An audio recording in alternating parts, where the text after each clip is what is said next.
Welcome back to Major Intonio's presentation of The Great Pacific War by Hector C. Bywater.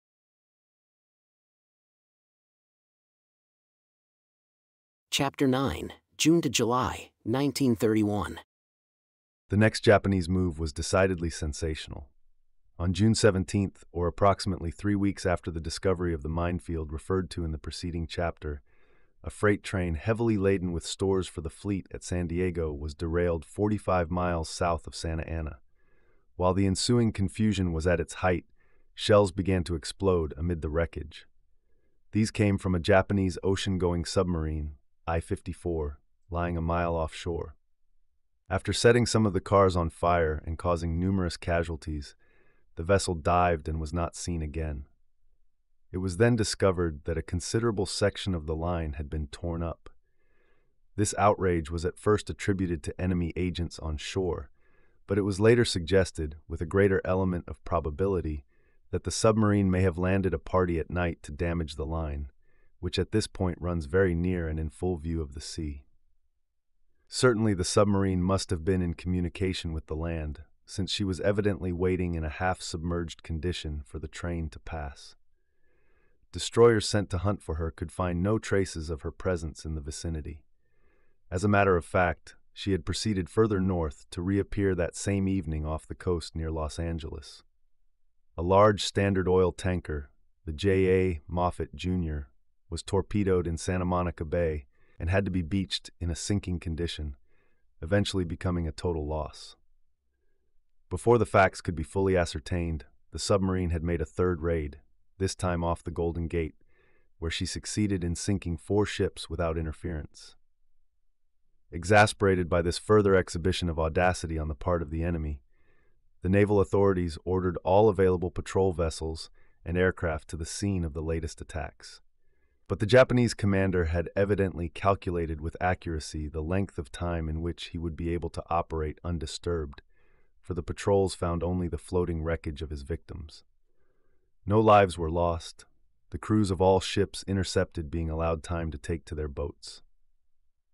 It is now known that submarine I-54 did not operate alone. She had been accompanied most of the way to the Pacific coast by the auxiliary aircraft carrier Hakata and the oiler Tsurugazaki. But at the time, no suspicion of this fact appears to have been entertained, and the only quarry sought was the submarine, which was a vessel of close on 2,000 tons, mounting a pair of 5.5-inch guns. She also carried a seaplane of small size and special design. After lying in concealment for 2 days to allow the hunt to die down a little, I-54 continued her northerly course as far as the mouth of the Columbia River. Here a similar program was enacted, 2 ships being sunk, while Aberdeen, South Bend, and other coastal towns in Washington found themselves under fire from the sea. Although the damage caused was insignificant, these daring attacks set the whole Pacific slope in an uproar. The wildest rumors found ready credence. An immense flotilla of gigantic submarines had crossed the Pacific with orders to lay waste the entire coastline, declared one Los Angeles journal. No place could be considered safe, for a city lying beyond the range of gunfire might be attacked by aircraft, with which the submarines were well provided. Here the newspaper was nearer to the truth than was at the time realized. Several of the coast town authorities telegraphed to Washington, demanding that warships be permanently stationed at their ports. One enterprising mayor would not be content with less than a squadron of battleships. There were, of course, no ships available for such duty, and even if there had been, the Navy Department could not have so allocated them without deranging all its war plans. A similar agitation had arisen in 1898, when the supposed approach of the Spanish fleet under Admiral Cervera so alarmed certain cities of the Atlantic seaboard that some ancient monitors, of no value for war, were assigned to various harbors for guard duty. But in view of the pressing demands now made upon them, the authorities can hardly be blamed for having ordered every spare airplane to the Oregon coast, leaving California denuded of aircraft. Nothing could have suited the Japanese better, for their main line of attack was now unmasked by the almost simultaneous bombing on June 22nd of San Francisco, Oakland, and Los Angeles by squadrons of airplanes, flying so high as to be almost invisible to the naked eye when first perceived. At San Francisco, the citizens, hearing gunfire from the few anti-aircraft guns in position, which, it may be mentioned, were all outranged, flocked into the streets in their thousands to learn what was passing, nor could all the efforts of the police prevent dense crowds from gathering in the main thoroughfares. Hardly had it dawned upon them that an air attack was impending when several loud detonations were heard close at hand, and a terrible stampede for shelter at once ensued. Many unfortunate people being trampled to death.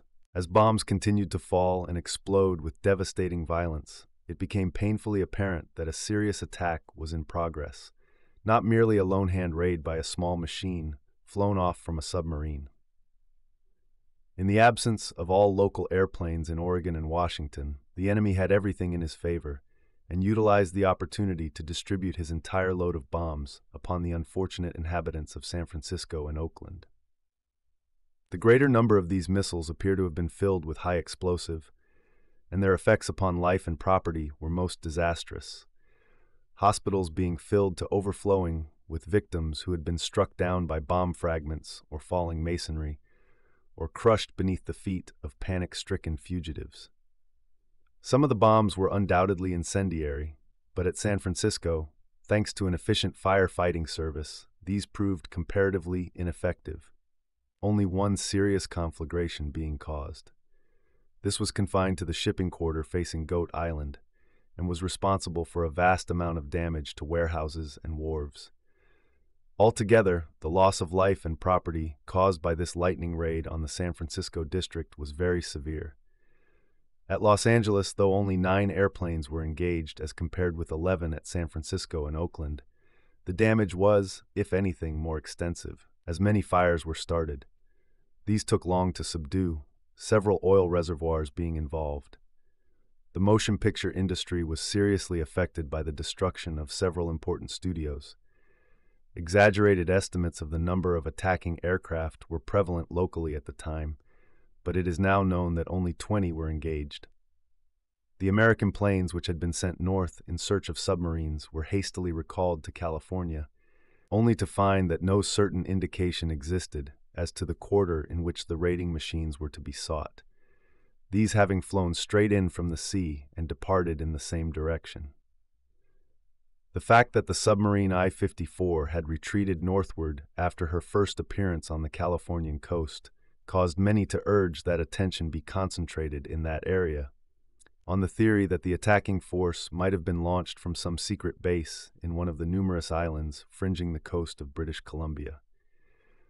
Some time elapsed before the riddle was partially solved, and even then there were few facts to go upon. Not until the end of the war was the whole truth revealed. It appears that the Hakata, originally a large fast passenger steamer, had been hastily fitted out at Yokosuka as an auxiliary aircraft carrier, with stowage capacity for 20 large seaplanes, each able to carry half a ton of bombs. These machines were stowed in the holds with their wings folded. The ship herself, elaborately disguised as a British freighter of the Blue Funnel Line, mounted an armament of 4 6-inch guns concealed behind dummy deck houses. She sailed from Jaluit on May 31st, in company with the oil tanker Tsurugizaki, and for the greater part of their voyage across the Pacific, the vessels had the ocean to themselves. Not until they had reached a point 400 miles northeast of Hawaii, to which the 2 steamers had given a wide berth, was another ship sighted. This was a British merchantman bound from Vancouver to Australia, whose radio operator was puzzled to know why his greetings to the passing vessels met with no intelligible response. But he thought little of the matter at the time. At dusk, on June 16th, the 2 Japanese ships had crept to within 200 miles of the American coast without being challenged or even sighted by a patrol. Here they separated, the Hakata steering a southerly course parallel with the coast, while her smaller consort, which was also disguised as a British ship, proceeded at low speed toward the north, as if making for a Canadian port, but actually heading for a rendezvous which had been arranged beforehand.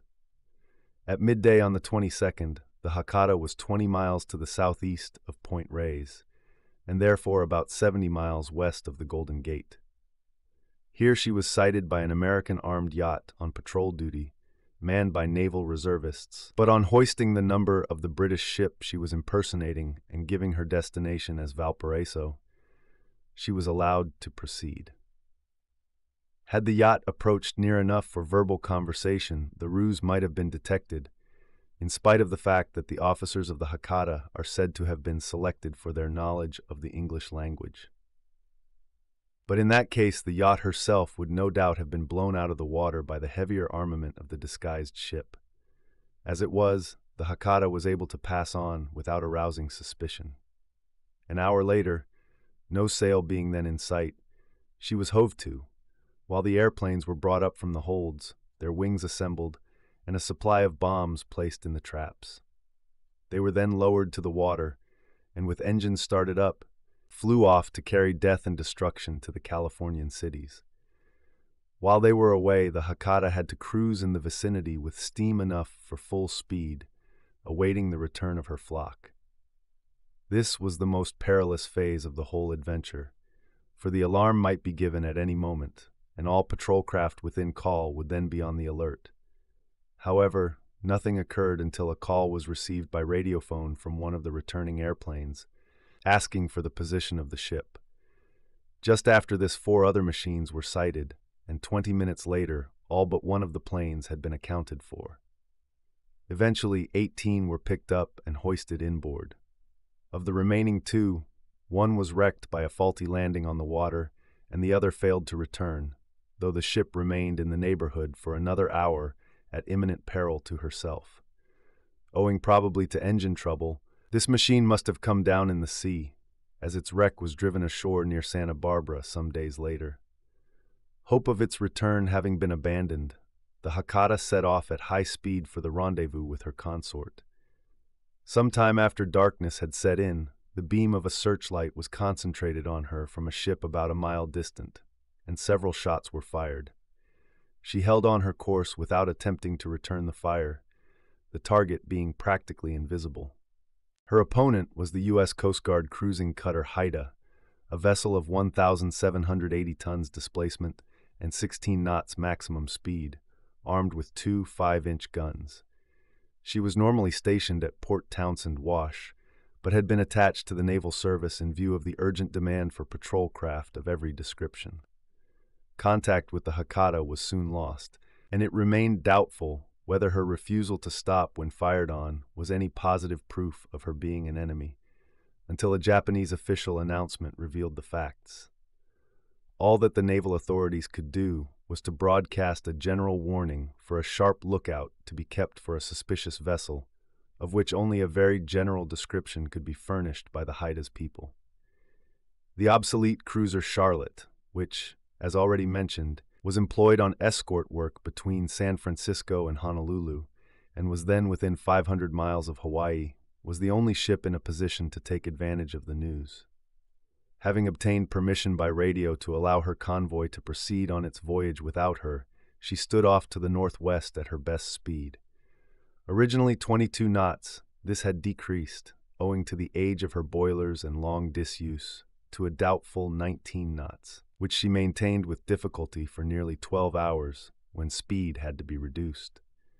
The cruiser kept on for a further 12 hours at a reduced speed, averaging under 17 knots, but there was still no sign of the quarry. It seemed useless to continue the hunt, so a course was set for Honolulu. The Charlotte had, in fact, never been within 250 miles of the Hakata, which on leaving the Californian coast had steered almost due north for some time, this being judged to be the direction in which American warships were least likely to be encountered.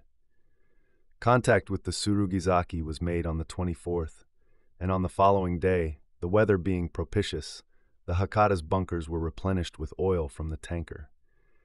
Thereafter, the 2 vessels proceeded on their homeward voyage, still keeping well to the northward, and finally reached Yokosuka without misadventure. The submarine I-54 was less fortunate.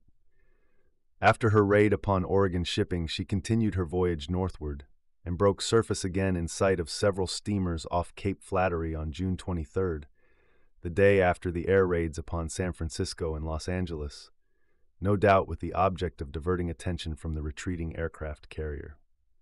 Unluckily for the submarine, the American destroyers Rathburn and Shirk, which with others had been undergoing an extensive refit at Bremerton Navy Yard, were proceeding down the Strait of Juan de Fuca to reinforce the coast patrols when they received intelligence by radio of the submarine's latest appearance. The senior officer, Lieutenant Commander Maynard, of the Shirk, calculating that only a very few miles separated him from the reported position of the enemy craft, ordered his consort to follow him at full speed to the spot, where he surprised I-54 in the act of holding up a large shipping board steamer, the West Japa. The small airplane carried by the submarine was out of action, and the towering hull of the freighter, which was in ballast, appears to have hidden the approaching destroyers from the Japanese until they were quite near. But the submarine had time to discharge a couple of torpedoes into the West Japa before submerging. Numerous depth charges were dropped in the vicinity, and though no direct hit was claimed by the destroyers, it is now practically certain that some fatal injury was thus inflicted upon I-54, for she was never seen again by friend or foe. At the time, however, there was no means of knowing this, and it was even doubtful whether only one submarine had been engaged in these repeated attacks upon American shipping. On the assumption that other boats were off the coast, the naval authorities continued to take every precaution, all merchantmen being held up in port for some days, while aircraft and patrol vessels made an exhaustive search of the locality, until it became evident that the danger was past. There is no doubt that the diversion caused by I-54 was of material assistance to the Hakata by enabling her to avoid observation, so much attention being concentrated on the area around Cape Flattery that more distant waters were neglected. The whole enterprise had been well planned and skillfully conducted. It was acclaimed with tremendous enthusiasm in Japan, where highly colored versions of what had been accomplished were served out to the newspapers. But measured by its military results, it was questionable if the expedition had been worth the effort it had cost. Doubtless, its main purpose was so to terrorize the inhabitants of the Pacific slope as to compel the naval authorities to modify their plans in deference to popular agitation. It certainly threw the whole coast into a ferment, and demands for local protection became so insistent that the government could no longer afford to ignore them entirely. 12 destroyers were recalled from Hawaii to reinforce the coastal patrol, and additional yachts and merchant steamers were taken over and hurriedly equipped for the same purpose. The War Department was induced to send 2 batteries of railroad artillery, operated by the Coast Artillery Corps, to the Los Angeles area, where the proximity of the railway to the sea would give these guns, 7-inch high-velocity pieces, a wide range of action. 2 large naval dirigibles and 2 of the Army's smaller airships, together with 20 airplanes, were told off to maintain a night and day watch along the seaboard, while anti-aircraft batteries were mounted at San Francisco, Los Angeles, and other cities within reach of attack from the sea. By diverting so much of America's manpower and material to passive defense, which contributed nothing to the effective prosecution of the war, the Japanese could claim to have reaped a certain amount of indirect military advantage from their dramatic coup. But there was no possibility of repeating their exploits in the face of the improvements now made in the defense organization, while the general effect in districts remote from the Pacific coast was to stimulate the war spirit and harden the American nation's resolve to see the thing through. Thus again, it was proved that a policy of intimidation can only be expected to succeed where it is backed by overwhelming force, which in this case was lacking. At the same time, the results of these daring coastal raids could not be surveyed with any feeling of satisfaction by the United States.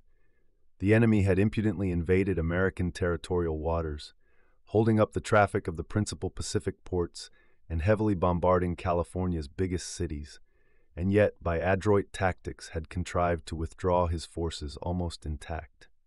At the time, the only loss that could be proved was that of the airplane whose wreck had been found near Santa Barbara, and it was not until many months afterwards that the failure of submarine I-54 to return to a Japanese port became known. Not since the Civil War had an American government to face such a storm of criticism and vituperation as now broke upon them. If they had not yielded to the tremendous pressure that was brought to bear from all quarters, but especially from districts immediately affected by the raids, the president and his cabinet would have been superhuman. As it was, in addition to the local measures detailed above, they were forced to broadcast an undertaking that, in view of the delay in repairing the Panama Canal, all available forces should be concentrated around the stricken area without waiting until this means of communication was restored. The Japanese, who appear to have been informed of what was happening, could therefore congratulate themselves upon having to a large extent achieved their object in forcing their enemy into premature action. But paradoxical as it may sound, there is little doubt that the ultimate effect of the raids by submarines and aircraft was more advantageous to the American cause than to the Japanese. Immediately on the outbreak of war, Congress had voted an emergency appropriation of $250 million for increasing the Navy, and the nation assumed as a matter of course that numerous ships of every type had been laid down immediately. But in fact, no such action had been taken. The voices of those who predicted a speedy ending to the war were still powerful in the councils of Washington. Even in the naval administration, there were men of high position who disputed the need for an intensive program of shipbuilding, believing as they did that the campaign would be over long before the new ships went afloat. It is now known that both the Secretary of the Navy and the Chief of Operations were of this opinion, and it was due to their influence that the new construction ordered in the first 2 months of the war was limited to 4 cruisers, 20 destroyers, a few submarines, and 2 airplane carriers. But the raids on the West Coast showed the enemy to be bolder and more enterprising than had been suspected. Nor could they be reconciled with the theory that Japan desired and would soon make overtures for an early peace by negotiation. If such was her aim, she would hardly have done the one thing calculated to excite belligerent sentiments in the United States. It looked indeed as if she were bent on exasperating American opinion by every means in her power, a policy that seemed to indicate a resolve on her part to press conclusions to the bitter end. Instead of proffering an olive branch, she had flung down a gauntlet of steel. The reaction on American opinion, governmental as well as popular, was immediate and decisive. Since all the omens pointed to a prolonged struggle, the nation in grim earnest set about arming itself for the fray. Compulsory service had been introduced at the start, but since there appeared to be no prospect of large military operations developing, the number of men called to the colors had not as yet exceeded 150,000. Now, however, the whole scheme of army expansion was recast on a far greater scale. In less than a week after the San Francisco raid, the strength of the army, already fixed provisionally at 1 million, was sensibly nearer that figure, and the industrial resources of the country were in process of mobilization for the equipment of this vast force. At the same time, a great program of naval construction was framed, the principal items of which were 4 battle cruisers, 25 cruisers, 100 destroyers, 50 submarines, and 6 airplane carriers, besides numerous minesweepers and other auxiliary craft. Since this amount of tonnage was far beyond the capacity of existing shipyards in the Union, the government financed extensions to the great shipbuilding yards on either coast and the laying down of new plant for standardized production. To relieve the strain on home industry, large orders for ship material, heavy castings, guns, mounts, and munitions of every description were placed in Europe. The value of these foreign contracts alone amounting to $250 million. High prices had to be paid because Japan was already in the market for similar supplies, and the European manufacturers were thus in a position to dictate their own terms. This was the first time in 30 years that the United States had gone abroad for its naval supplies, but the circumstances were such as to leave no alternative. While we need not review the emergency building program in detail, some brief explanatory remarks may be offered. In deciding to include 4 battle cruisers of the largest dimensions, The naval authorities were influenced by rumors of corresponding activity in Japan, where, it was said, 3 or 4 capital ships of unexampled power had been placed on the stocks during February. Their displacement was reported to be close upon 50,000 tons, and their battery as consisting of 18-inch guns. To match these monster ships, the American type was designed on a basis of 52,000 tons, with a speed of 35 knots and an armament of 8 18-inch guns. The contract called for delivery in 20 months, though there was little chance of this schedule being observed. In size and battery, the 25 cruisers were of uniform type, namely 10,000 tons and 9 8-inch guns, but whereas 15 were to have steam turbine machinery, the remaining 10 were to be equipped with oil motors. This involved a reduction in speed, for despite the progress it had made in recent years, the internal combustion engine had not yet succeeded in rivaling the steam turbine as a prime mover for large ships of the highest speed. Each of the 10 motor cruisers was to be fitted with 3 engines developing together 60,000 brake horsepower, which would propel it at a maximum velocity of 28 knots. This was 7 knots less than the speed of the steam-driven ships, but, on the other hand, there would be a gain of 30 to 40% in cruising endurance, which was a point of prime importance in the case of ships destined to operate over the enormous expanse of the Pacific Ocean. Of the destroyers, it need only be said that a certain number were fitted with oil motors for cruising, while relying on their turbines for great speed. The submarines were divided into several classes, but the majority averaged 1,700 tons and were designed for a wide radius of action. As many of the above vessels as possible were laid down as soon as the drawings could be prepared, but however strenuously the shipyards might labor, it would be a long while before the first vessels were ready to commission, and in the meantime the Navy had to do the best it could with the inadequate means at its disposal. As a first step, it had become necessary, in fulfillment of the President's pledge, to dispatch nearly 1/3 of the United States Navy a distance of 14,000 miles round South America, practically a 2 months' voyage. Transports and supply ships had to be found and assembled, repairs in hand at Atlantic Navy yards accelerated, and a complete schedule for the voyage prepared by the Operations Bureau. This could not be done in a moment, and it was only by publishing far too many details of the preparations made and of ships' movements that the popular clamor for energetic naval action could be allayed. It says much for the energy and resourcefulness of the Navy Department and Atlantic Navy Yard staffs that by July 10th the following fleet had been assembled in Hampton Roads, whence it was dispatched southward with orders to effect a junction with the Pacific Base Force at San Diego. 6 battleships, New York, Texas, Arkansas, Wyoming, Utah, Florida. 6 cruisers, Trenton, Pittsburgh, Pueblo, St. Louis, Birmingham, Chester. 2 aircraft carriers, Lexington, Wright. 100 destroyers, all of flush deck type. 2 mine layers, Shawmut, San Francisco. 20 minesweepers of Bird class. 3 destroyer tenders, Dobbin, Whitney, Denebola. 1 repair ship, Vestal. 40 miscellaneous auxiliaries, including oilers, colliers, supply ships, hospital ships, and transports. No submarines accompanied the fleet, as practically all those available were of obsolescent types, which it was feared might occasion delay through mechanical breakdowns.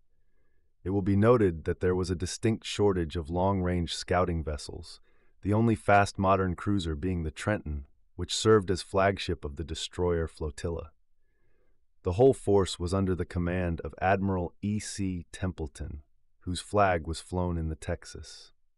The larger ships were ordered to conform to a program which involved their calling at the following ports: San Juan, Puerto Rico, distant from Hampton Roads 1,280 miles.